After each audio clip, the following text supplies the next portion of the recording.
Bonjour à toutes et à tous, vous êtes sur R2R, la radio de Rouen, sur 101.3 FM. Vous écoutez Au Miroir de Clio, une émission d'histoire dont c'est aujourd'hui le premier numéro. Luc Dérault au micro. Alors cette nouvelle émission se propose de parcourir une fois par mois l'histoire de France et du monde autour d'un événement, d'un objet, d'un personnage ayant marqué son temps. Nous le ferons en compagnie d'un ou de plusieurs invités en nous efforçant d'établir des ponts, des passerelles entre le présent et le passé. L'histoire comme miroir permettant d'éclairer notre époque. Et pour ce faire, nous nous placerons sous l'égide de Clio, Au Miroir de Clio, c'est le nom de l'émission, la muse de l'histoire dans la mythologie grecque. Aujourd'hui, nous abordons la Première Guerre mondiale, son histoire, ses mémoires, en compagnie de Charles Ridel. Bonjour Charles Ridel. Et c'est Samuel qui est aux manettes, que nous remercions. Vous êtes Charles Ridel, vous êtes professeur agrégé d'histoire, docteur de l'école des hautes études en sciences sociales. Vous êtes spécialiste de la Première Guerre mondiale. Vous avez publié en 2007 chez Armand Collin un livre tiré de votre thèse qui avait été soutenue en 2005 et qui est intitulé « Les embusqués ». Alors je laisse un peu de mystère, nous verrons tout à l'heure qui sont les embusqués, quels sont leurs rôles.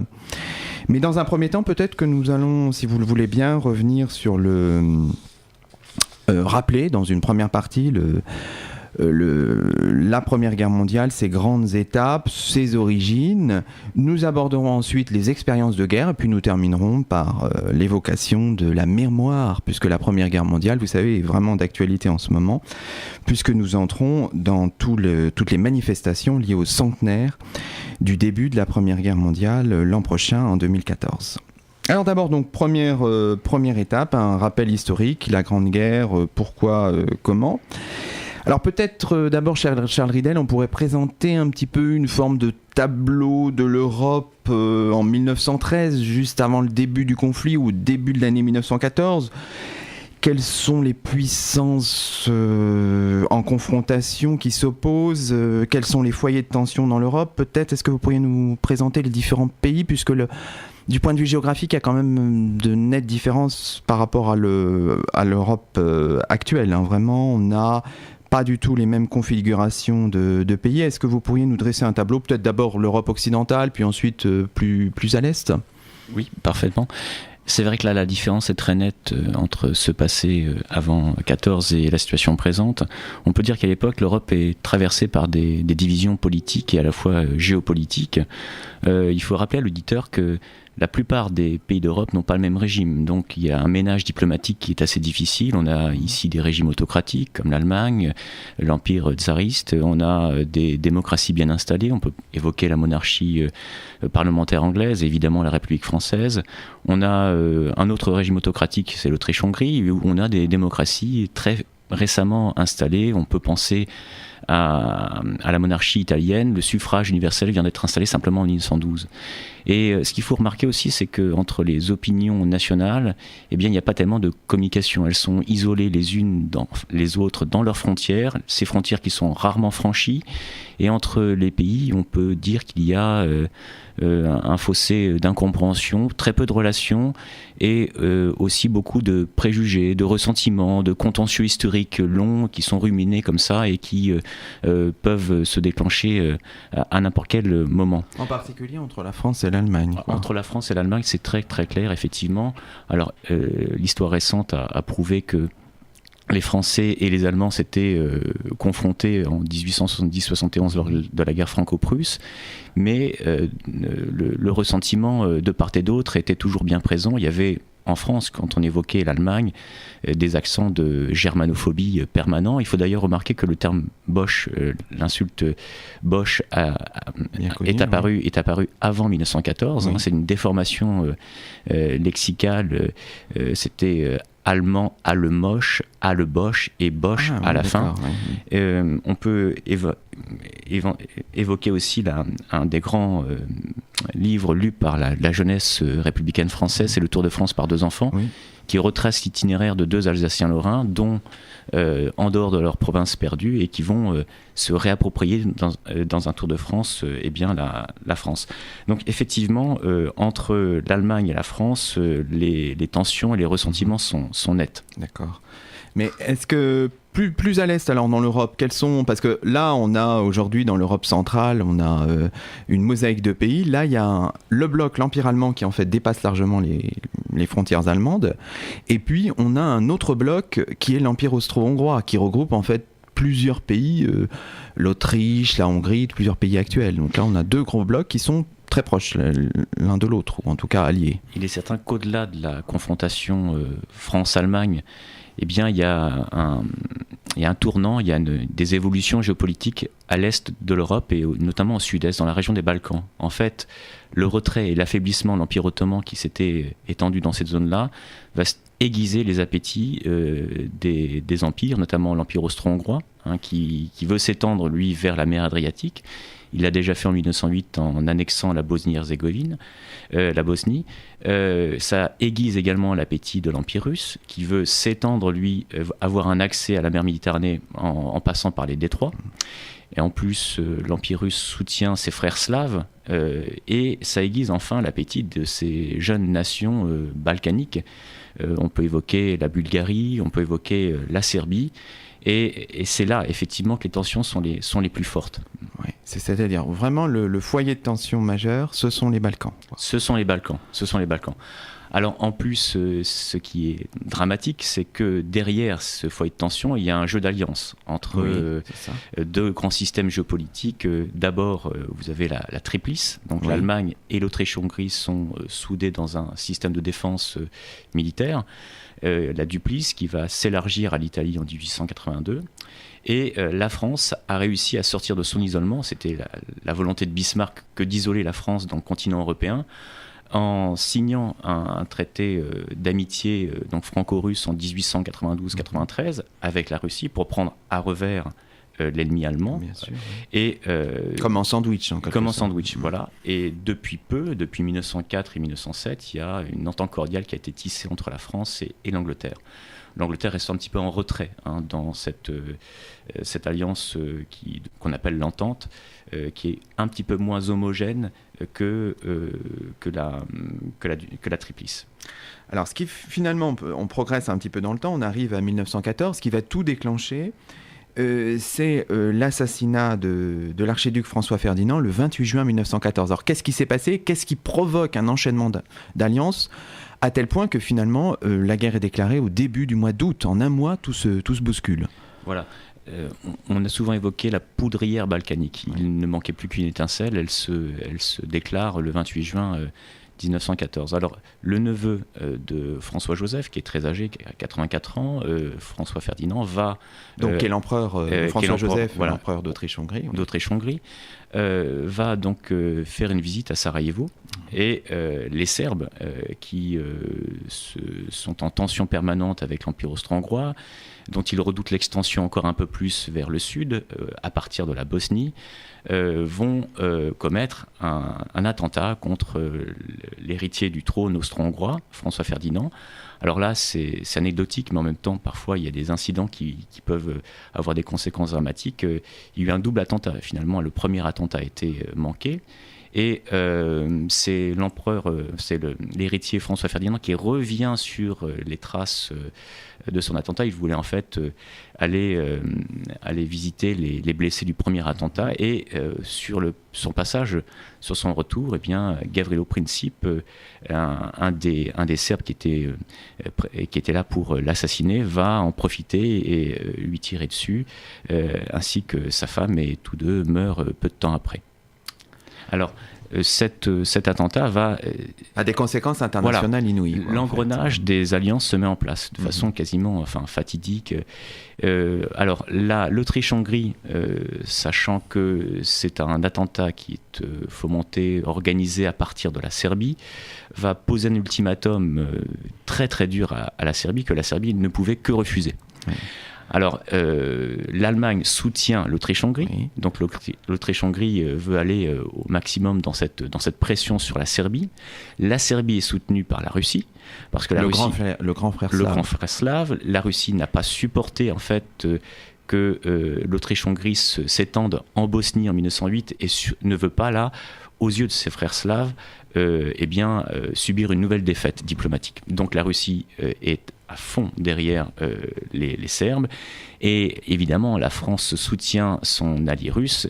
Et voilà, donc tout se met en place. La Russie mobilisant, cela effraie l'Allemagne qui va déclarer la guerre à la Russie, et la France mobilise à son tour. Et voilà, c'est l'engrenage. C'est l'engrenage, et donc début août 14, la guerre est européenne en fait, voilà. Déjà. Alors, on va passer maintenant peut-être un peu rapidement sur les principales étapes du conflit. Il est certain sans doute qu'au départ, que ce soit en Europe occidentale ou en Europe orientale, on ne pensait pas du tout que la guerre allait durer aussi longtemps. Et pourtant, elle va durer 4 années qui sont marquées par des phases un peu différentes. Donc d'abord, on va peut-être plutôt se concentrer sur le front ouest, et délaisser un petit peu le front oriental. La guerre concerne aussi l'Europe de l'Est, mais on va plutôt se concentrer sur le front ouest. Donc au départ, il y a un mouvement très fort du côté allemand qui connaît un certain succès, qui n'est arrêté que tardivement in extremis en fait. Voilà, sur les bords de la Marne. Sur les bords de la Marne, donc à quelques kilomètres de Paris. En septembre 1914. Effectivement, le plan allemand a été d'une redoutable efficacité. Ils sont passés par la Belgique neutre, et les Français, eux, avaient massé le gros de leurs troupes sur les frontières Est, parce que les Français voulaient porter le combat immédiatement en Allemagne et reconquérir symboliquement et même stratégiquement l'Alsace-Lorraine. Et les Allemands sont passés par la Belgique, aidés par une artillerie lourde très, très efficace, aidés par des mitrailleuses. Ils sont mieux équipés en mitrailleuses que les troupes françaises. Ils vont repousser les troupes françaises. Alors, en plus, ils affrontent sur ce front-là des forces de réserve françaises, puisque les troupes actives, les plus aguerries, entre guillemets, les plus entraînées, se trouvent sur les frontières Est. Et dans la partie Nord, on a des troupes un petit peu moins aguerries. Et effectivement, là, leur pénétration dans le territoire français est très très rapide. Les Français découvrent la terreur du feu. Ils étaient partis convaincus que une détermination, un élan psychologique suffisait, mais rien ne peut, on ne peut pas lutter contre les balles et contre l'artillerie lourde allemande.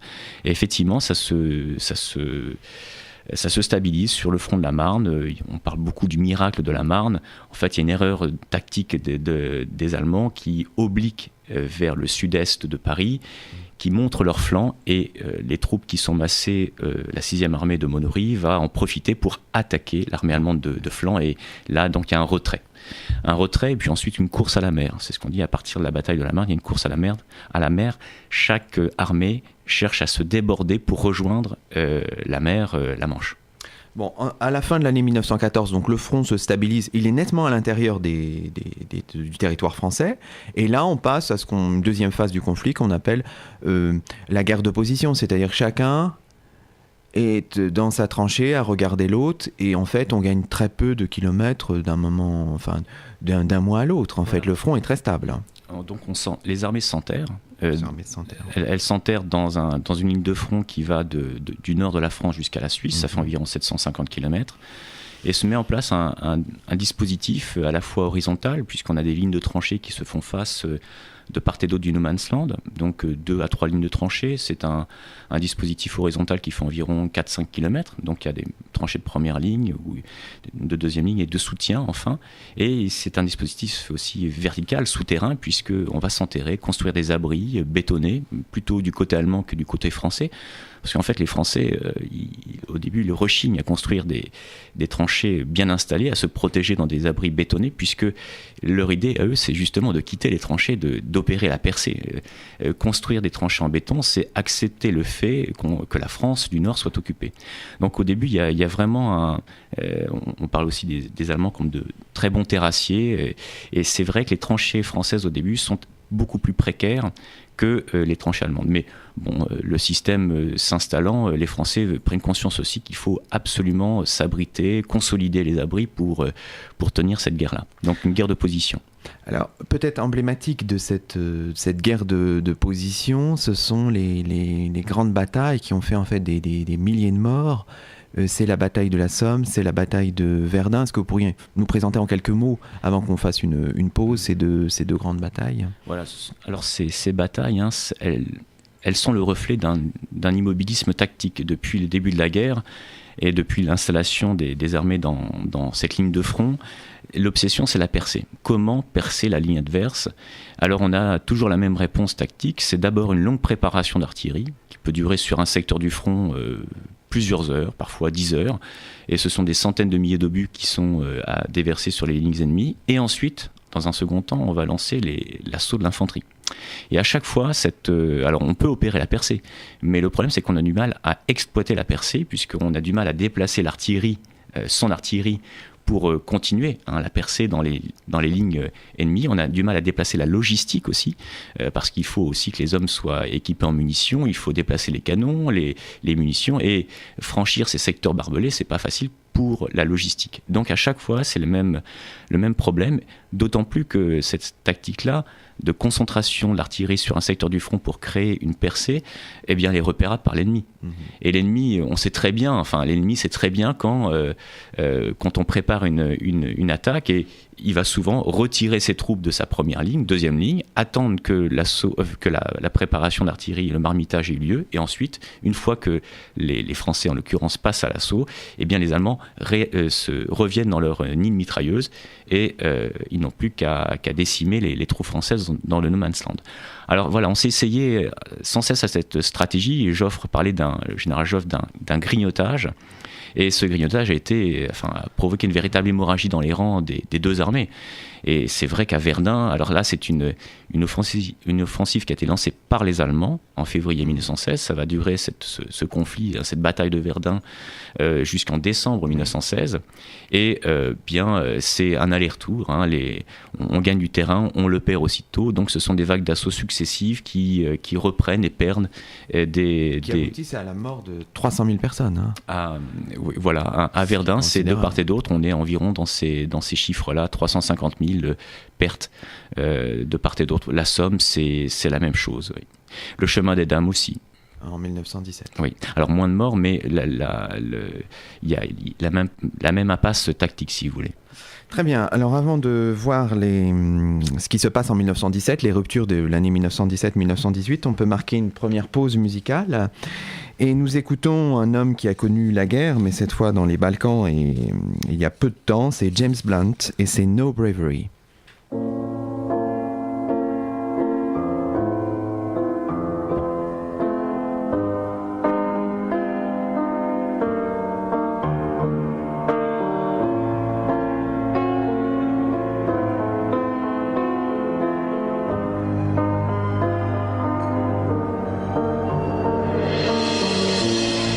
Children standing here, arms outstretched into the sky, tears drying on their face. He has been here. Brothers lie in shallow graves, fathers lost without a trace, a nation blind to their disgrace since he's been here. And I see no bravery, no bravery in your eyes anymore, this sadness. And I see no bravery, no bravery in your eyes anymore, this sadness. Only sadness.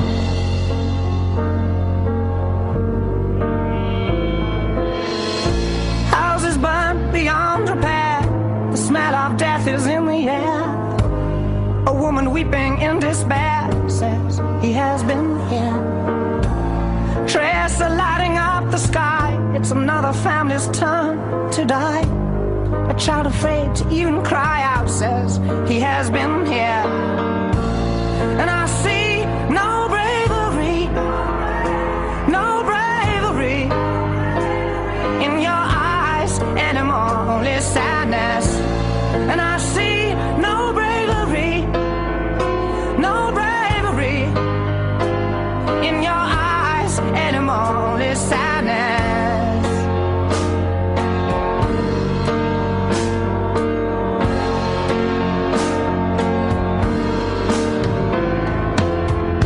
There are children standing here, arms outstretched into the sky, but no one asks the question why.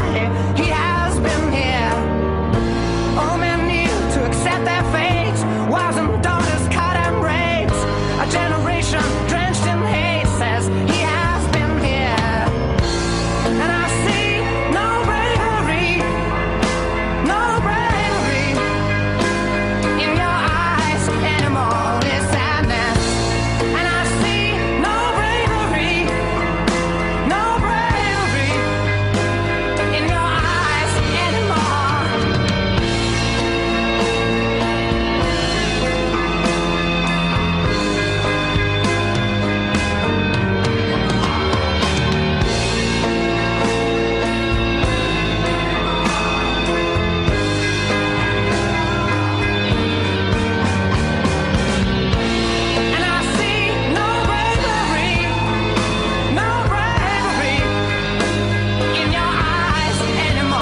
only sadness.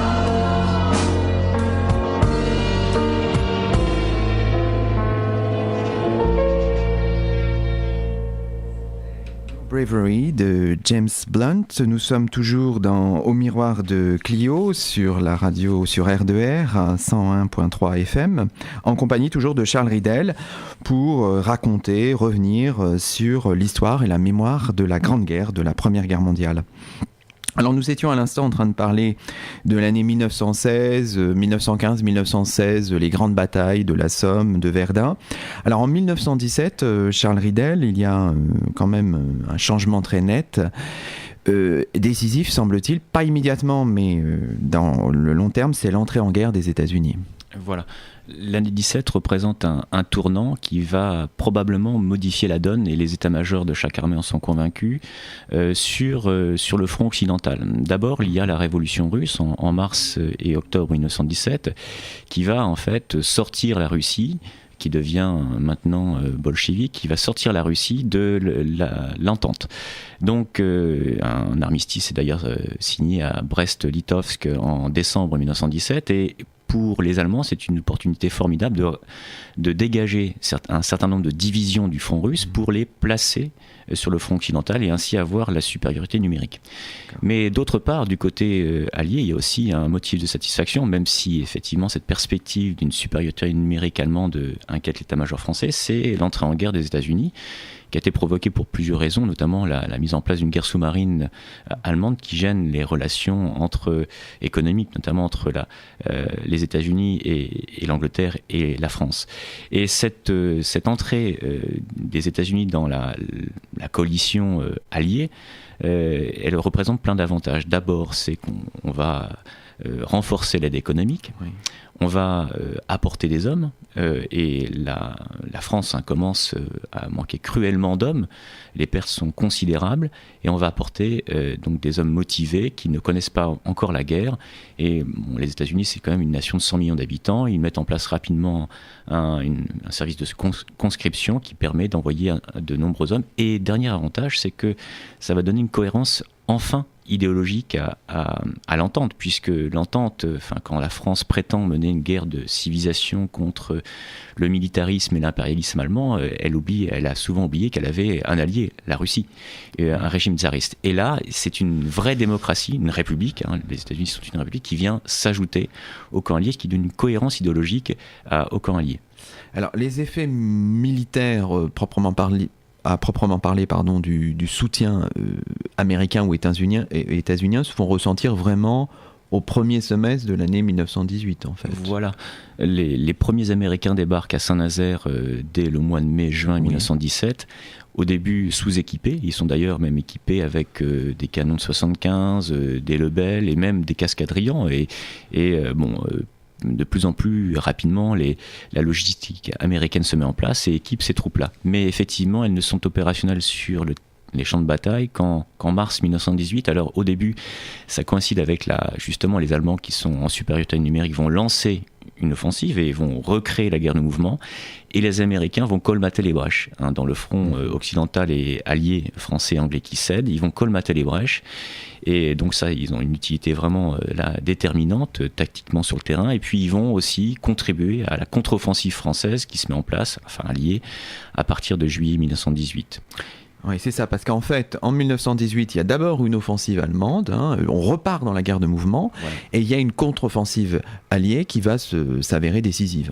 Voilà, les Allemands en fait sont sortis de l'immobilisme tactique que j'évoquais tout à l'heure. Oui. Ils ont mis en place une nouvelle tactique pour percer les lignes ennemies. En fait, c'est une tactique de harcèlement. Il y a très peu de préparation. En fait, ce sont des unités assez importantes, mais beaucoup moins qu'auparavant. C'est pas une vague homogène, une vague d'assaut qui va se lancer contre les lignes françaises, qui sera probablement arrêtée par les mitrailleuses. Mais ce sont des groupes assez autonomes qui vont en fait pénétrer le plus loin possible, et notamment essayer d'aller tout de suite chercher l'artillerie française et les bases logistiques françaises pour désorganiser les lignes françaises. Et ça marche très bien. S'il reste quelques points de résistance français encore après la pénétration allemande, eh bien les troupes allemandes suivantes se consacreront à leur élimination. Et ça marche très très bien, d'autant plus que les Allemands ont recréé la guerre de mouvement à la jonction des armées anglaises et françaises vers Saint-Quentin en mars 1918, et les Anglais ont cédé facilement, ce que leur reprochent les Français. Et puis à partir de ça, donc désorganisation, retraite, et on revient quasiment à la situation de septembre 1914. D'accord, ouais. Mais la contre-offensive alliée réussit quand même à... C'est du fait de la puissance états-unienne, ou est-ce qu'il y a d'autres... Oui, les Américains sont très importants. Alors, il y a aussi les chars. On a enfin trouvé une utilisation pertinente de cette arme-là, parce que le char, qu'on appelle l'artillerie d'assaut, avait été utilisé dès 1916 dans la bataille de la Somme, justement par les Anglais, dès avril 17 dans le chemin des Dames par les Français. Mais ces tanks étaient lourds, vulnérables, parce qu'il suffit de tirer dans leur réservoir pour qu'ils explosent. Et les Français ont trouvé un petit char très utile, le FT-17 Renault, donc FT faible tonnage, un petit char très mobile, avec un canon de 37, deux mitrailleuses dessus, qui va évidemment mieux percer les lignes allemandes. Et en fait, à partir de juillet 1918, avec l'aide des chars, avec l'aide américaine, il y a quand même 2 millions d'hommes américains qui sont arrivés entre-temps, en l'espace d'une année, eh bien on va repousser méthodiquement, patiemment les lignes, les troupes allemandes. Mais on ne peut pas dire que ce soit une débandade du côté allemand. Ils résistent jusqu'au bout, ils reculent de façon stratégique aussi. D'accord. Et donc finalement, les choses vont se concrétiser avec la signature de l'armistice qui entre en vigueur le 11 novembre. Et là, la guerre est terminée. Mais attention, ce n'est pas une capitulation. Est-ce que vous pourriez nous expliquer la différence entre les deux termes? Parce que souvent on fait la confusion.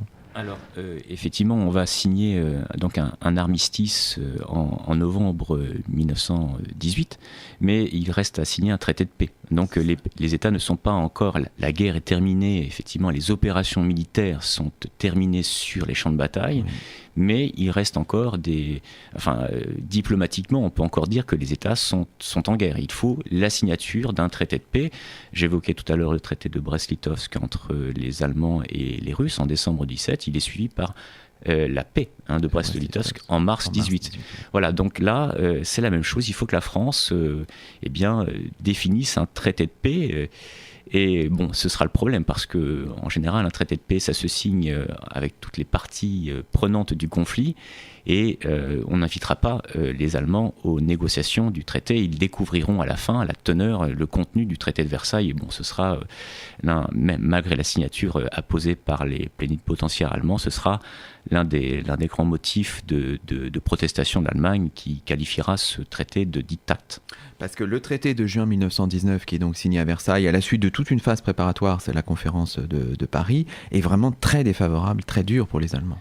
Oui, effectivement, il y a une dimension punitive. Enfin, bon, ils ont perdu la guerre et l'Allemagne paiera. Et c'est ce que Clémenceau et beaucoup de Français voulaient faire passer dans le traité. Mais ils ont apparemment réussi. Il y a des clauses territoriales. Donc le territoire allemand est amputé, notamment en Prusse orientale, parce qu'on va créer une Pologne. Et il y aura un couloir de Danzig, amputé aussi sur ses frontières est avec la Tchécoslovaquie, une partie qui est un nouvel État créé à partir du démembrement de l'Autriche-Hongrie, mais on va aussi prendre des territoires pour constituer la Tchécoslovaquie à l'Allemagne. Donc des clauses territoriales sévères, des clauses militaires aussi. On interdit quasiment l'existence d'une armée allemande, il n'y a plus d'école militaire, et des clauses financières aussi. Il y a des réparations exigées par les forces alliées à l'égard de l'Allemagne. Et puis il y a aussi un fameux article 131 qui déclare l'Allemagne responsable moralement du déclenchement de la guerre. Donc elle doit emporter toute la responsabilité, les fautes. Donc la guerre est terminée en 1918, le traité de paix est donc signé en 1919. Est-ce qu'on peut faire un bilan un petit peu chiffré de ce conflit ?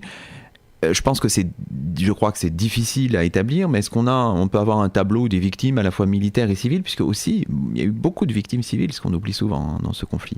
Bien sûr.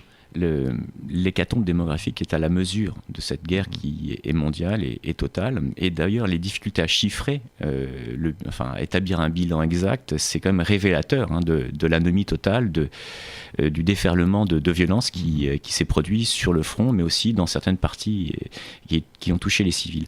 Alors, pour évoquer les pertes militaires, on les estime à 10 millions.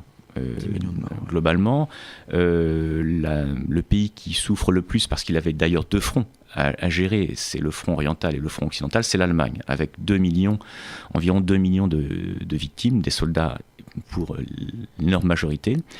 Ensuite, on a la Russie, on a l'Autriche-Hongrie, on a la France, 1 350 000 morts en France. Ce qui représente, quand on étalonne ces morts sur le conflit, environ 950 morts par jour. Et il faut même savoir qu'au début, là, on peut faire une passerelle avec le présent que vous évoquiez tout à l'heure. En Afghanistan, nous avons perdu en 8 ans, je crois, 70 hommes. Oui.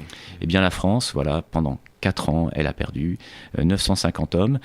Les 2 premiers mois du conflit, c'est 330 000 morts. Août 14, septembre 14, 330 000 morts. Et donc, on perdait en moyenne 5 à 8 000 hommes par jour. C'est ça la moyenne des pertes françaises. C'est considérable, c'est vraiment une hémorragie dans le tissu, dans la société française. Et il y a aussi, la France compte ses morts, mais aussi recherche ses disparus. Il y a 300 000 disparus. Il y a 300 000 corps qui ont été dispersés, volatilisés par l'impact de l'artillerie. Et ça, c'est vrai. Ou alors absorbés par la terre, parce qu'il y a aussi des enfouissements, des abris qui s'écroulent, et on ne retrouve pas la trace de ces hommes. Et ça, c'est vraiment considérable. Et la terre rejette encore des soldats. Enfin, on parle d'un bilan, on parle de deuil, donc, mais le deuil n'est jamais achevé sur cette guerre-là, puisque on découvre chaque année, et récemment encore, en mai 2013, on a trouvé à Fleury-Devant-Douaumont, donc là où se déroulait la bataille de Verdun, on a trouvé 26 corps français qui avaient été ensevelis dans un abri qui avait été frappé de plein fouet par un obus. Avec des montres, les soldats étaient déjà décédés. En fait, ils avaient été regroupés ici par le service de santé. Et certains, on a retrouvé des effets personnels et même des montres qui portaient l'heure, la même heure, 11 heures, l'heure à laquelle l'abri s'était complètement effondré sous l'impact d'un obus. Alors, on disait des militaires, mais aussi des civils, parce que la guerre concerne aussi les civils. Oui, il y a beaucoup de victimes civiles. Il y a beaucoup de victimes civiles, c'est vrai. Alors, sur le front occidental, il faut quand même dire, ce sont essentiellement des morts militaires. Alors, il est vrai effectivement qu'en passant par la Belgique neutre, les Allemands ont commis des exactions, alors qu'on a exagéré du côté français à des fins de propagande, mais il y a environ 5 à 6 000 civils belges qui ont été exécutés, victimes des combats. Il y a aussi des civils en France, mais là c'est vraiment... le terme est peut-être mal choisi, mais dérisoire par rapport à ce qui se produit sur le front. Paris a été bombardé. Paris a été bombardé par l'aviation allemande, aussi par le Long Max, le grand canon que les Allemands avaient installé en 1918 dans la forêt de Compiègne. On estime que les bombardements à Paris ont fait 1000 morts. Si on cherche des victimes civiles, elles sont surtout en dehors du front occidental, elles sont du côté oriental, et on peut évoquer le génocide arménien oui, bien sûr. Perpétré par les Turcs, par l'Empire ottoman. Donc c'est un grand mouvement de déportation de la minorité arménienne vers la Syrie actuelle, et des exactions aussi, des crimes de guerre. Alors, est-ce que ça a le caractère planifié, systématique et industriel du génocide de la Deuxième Guerre mondiale ? Non, mais c'est un débat historiographique qui est encore ouvert. Mais il est bien certain que les Arméniens ont perdu environ 1 million de civils, hommes, femmes, enfants, dans cette déportation organisée par l'Empire ottoman.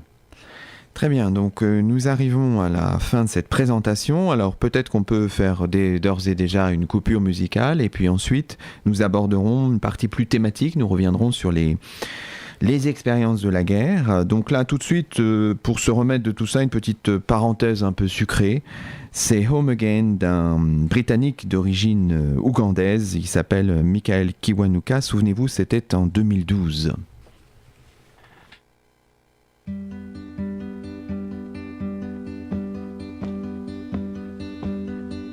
Home again,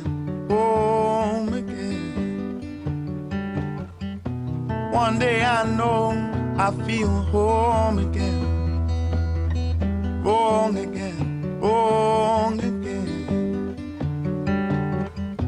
One day I know I feel strong again. I lift my head.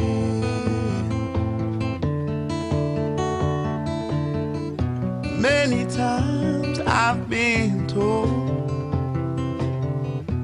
all this talk will make you old. So I'll close my eyes, look behind, moving on, moving on. So I'll close my eyes, look behind, moving on.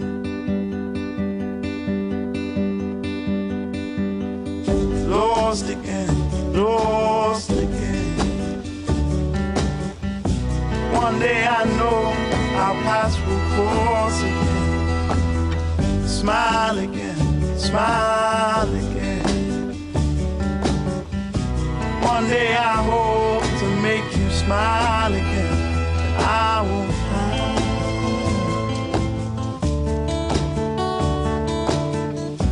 Many times I've been told, speak your mind, just be bold.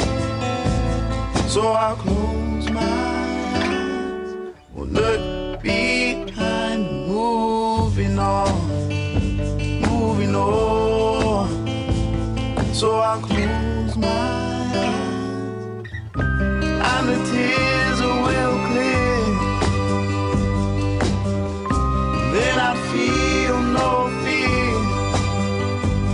Then I feel no way. My paths will be made straight.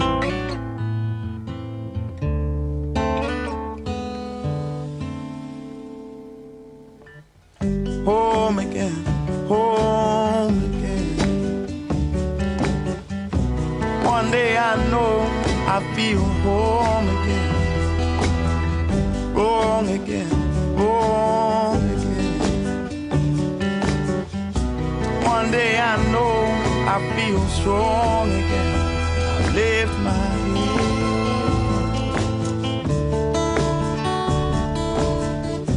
Many times I've been told all this talk will make you cold. So I'll close my eyes, look behind, moving on, moving on. So I'll close my eyes, look behind, moving on.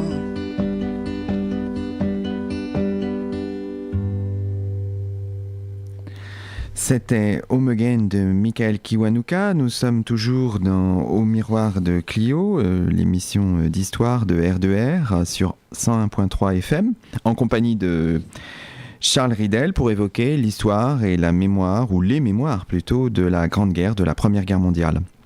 Alors nous avons dressé pendant plusieurs minutes un panorama en fait du conflit, de ce qui s'est passé entre 1914 et 1918. Nous venons de dresser un bilan chiffré. Peut-être qu'on peut revenir sur quelques questions thématiques, et on a pensé à rassembler tout ça avec l'expression d'expérience de guerre.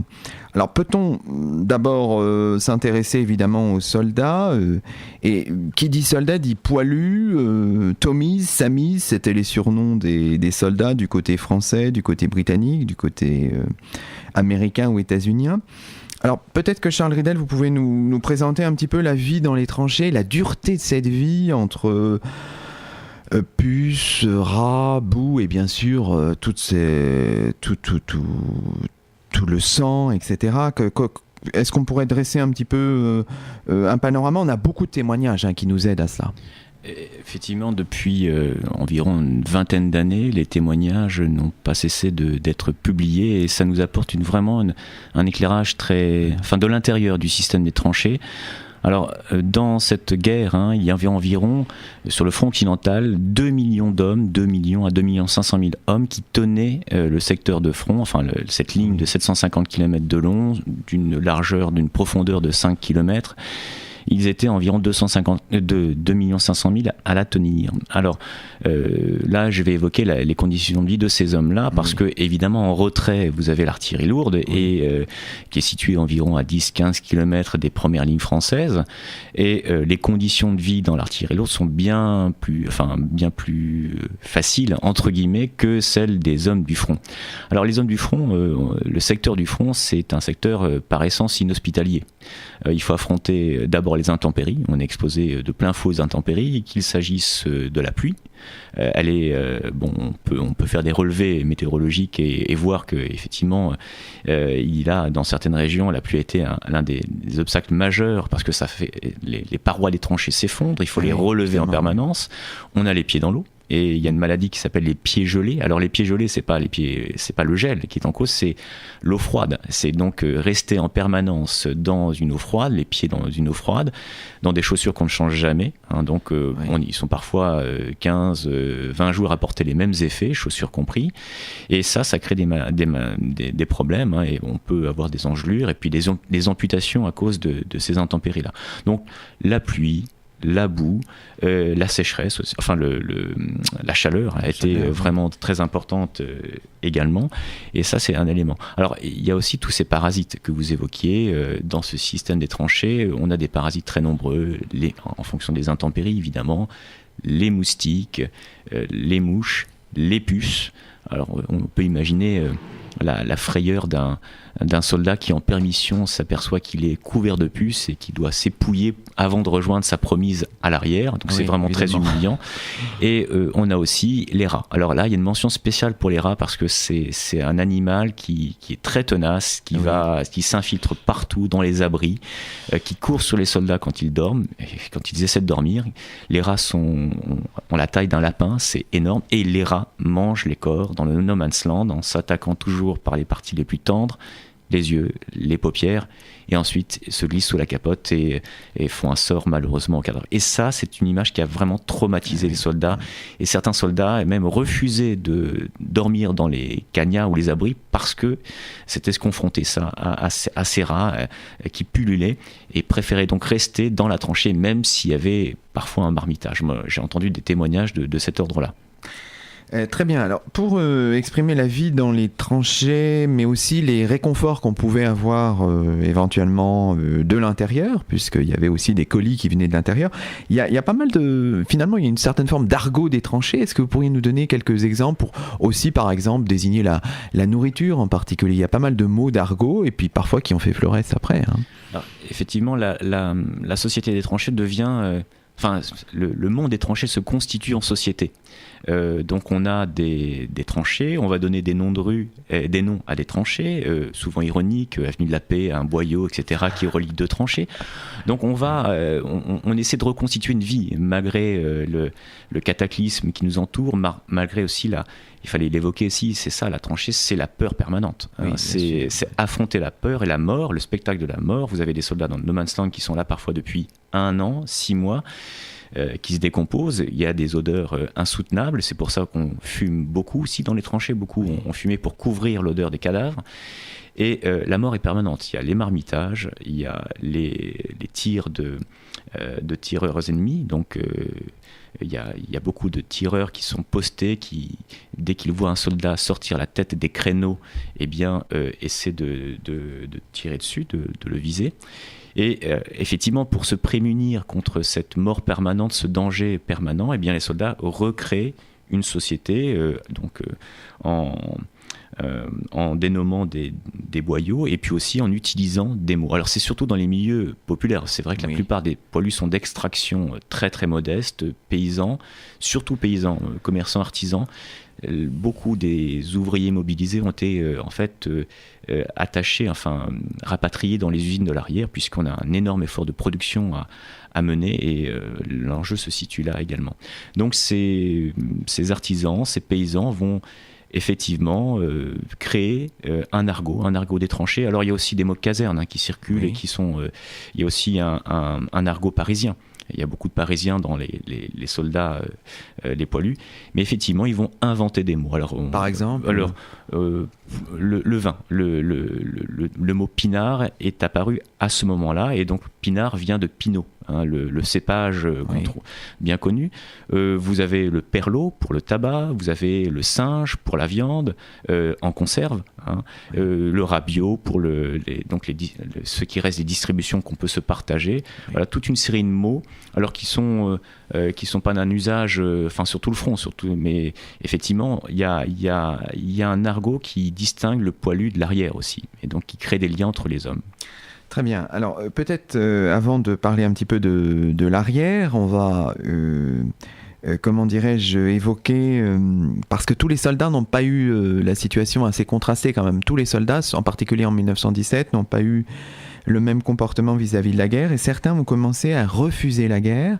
Et l'année 1917, et c'est toujours un objet de débat encore aujourd'hui, on en parle à l'occasion du centenaire assez régulièrement, certains ont refusé la guerre en se mutinant.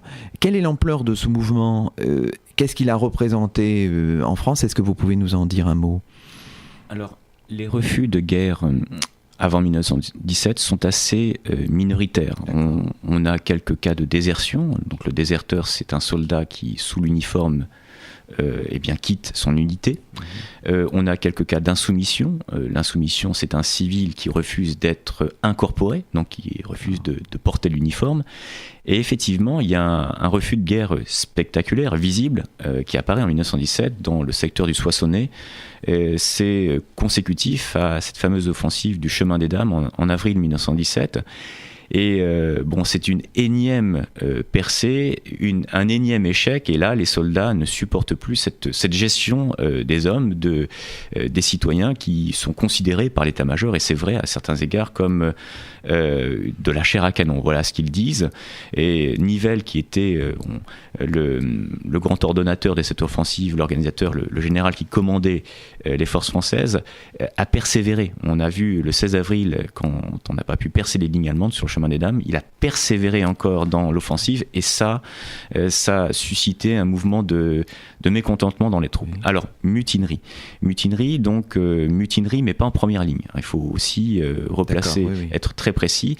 Ils ne se sont jamais mutinés en première ligne, ils se sont mutinés dans les cantonnements. Alors les cantonnements, ce sont des sortes de casernes au grand air, des lieux où les soldats viennent se reposer après leur séjour aux tranchées. En général, c'est à proximité d'un village de l'arrière, c'est à 4-5 km du front, et là, dans les cantonnements, ils ont refusé de monter en première ligne, prétextant, et à juste titre, on pourrait le dire aussi, qu'ils en avaient assez de cette gestion des effectifs militaires. En fait, ils ne se rebellent pas contre la guerre, mais contre la façon dont on fait la guerre et dont on conçoit la guerre à l'état-major français.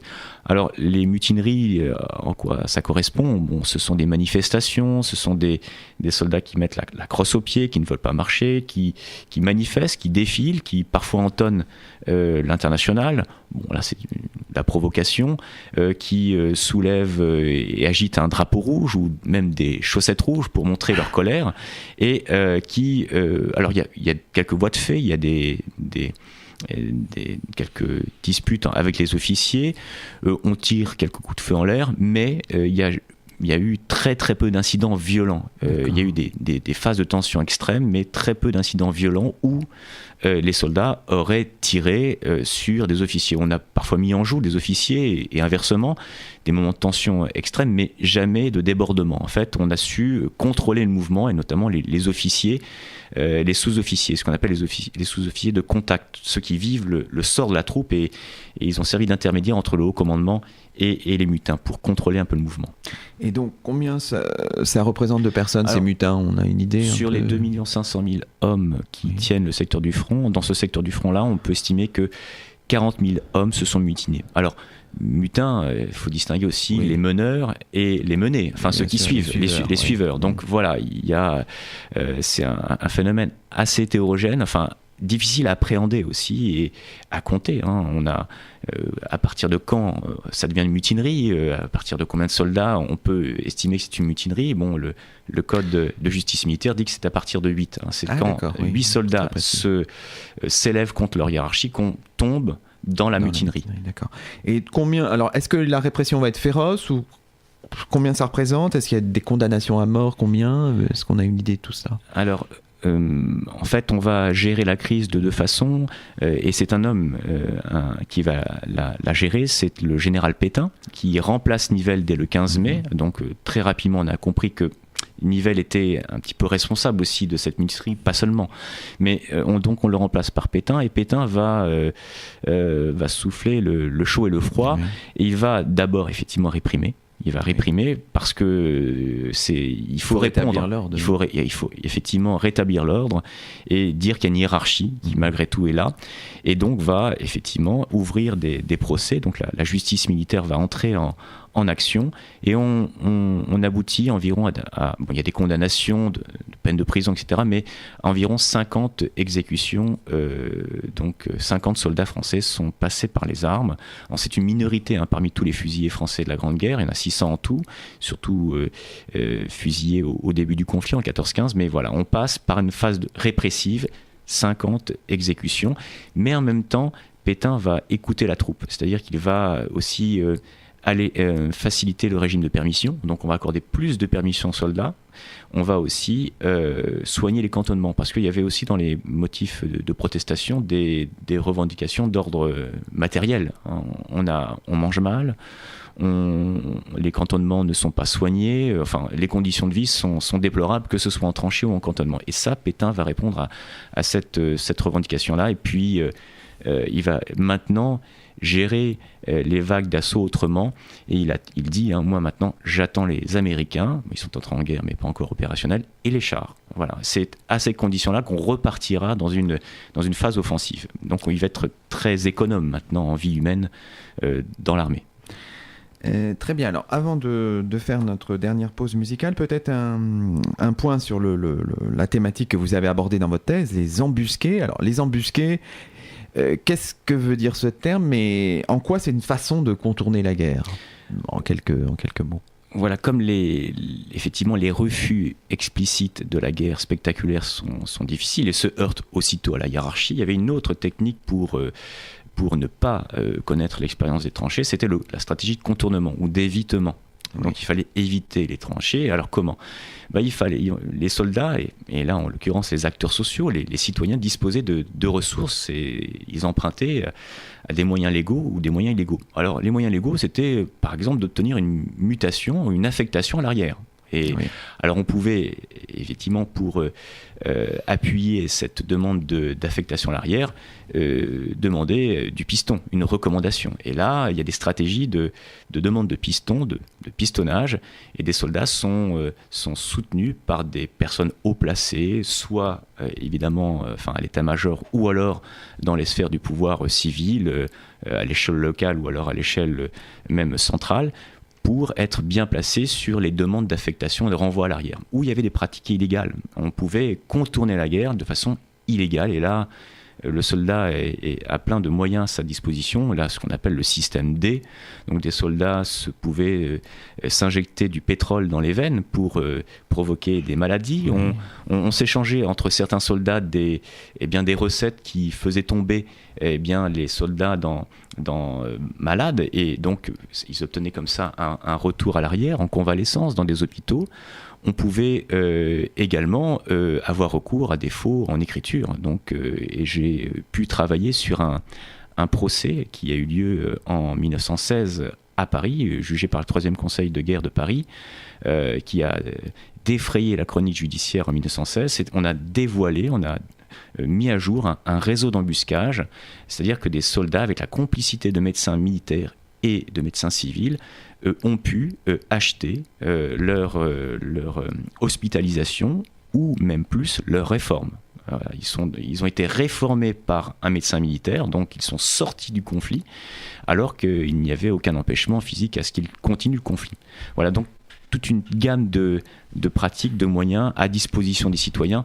Mais bon, il ne faut pas non plus exagérer l'ampleur du phénomène, mais il illustre bien aussi la peur de la guerre, tout simplement. On veut échapper à la mort, parce qu'on a bien pris conscience qu'être affecté au front, c'est avoir une forte probabilité statistique d'être ou blessé ou tué.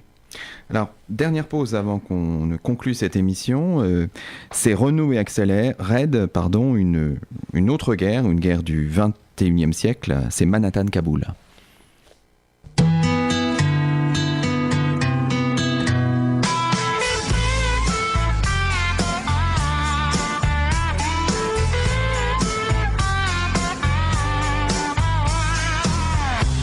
Petit portoricain,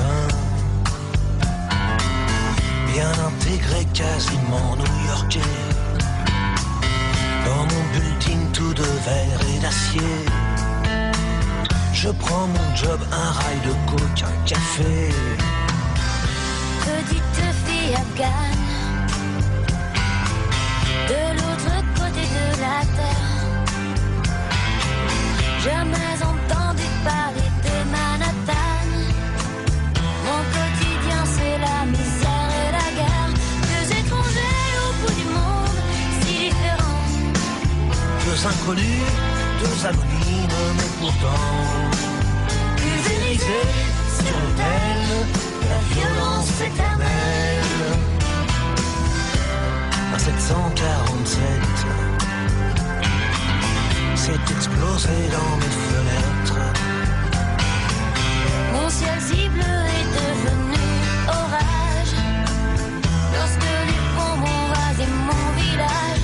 Deux étrangers au bout du monde, si différents.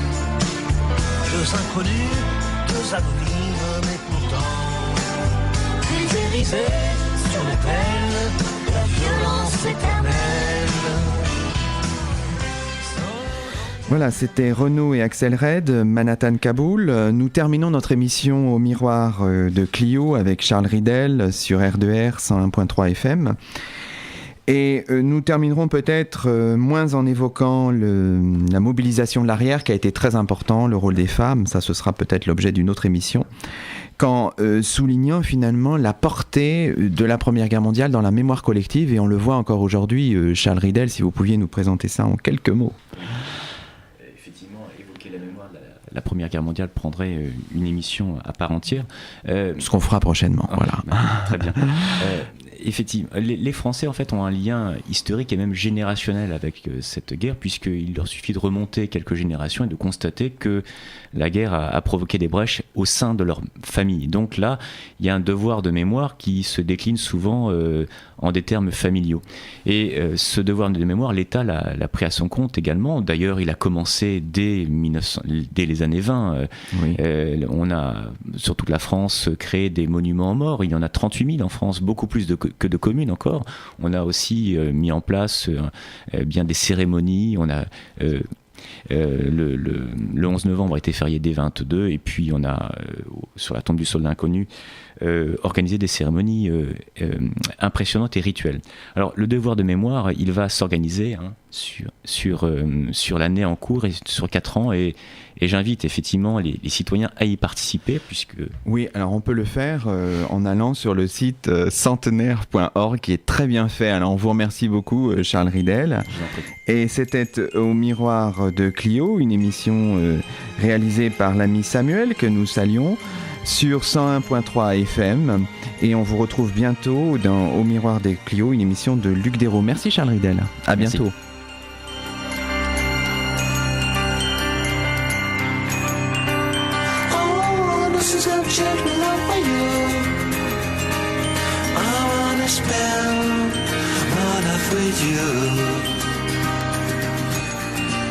So we'll make love on the grass and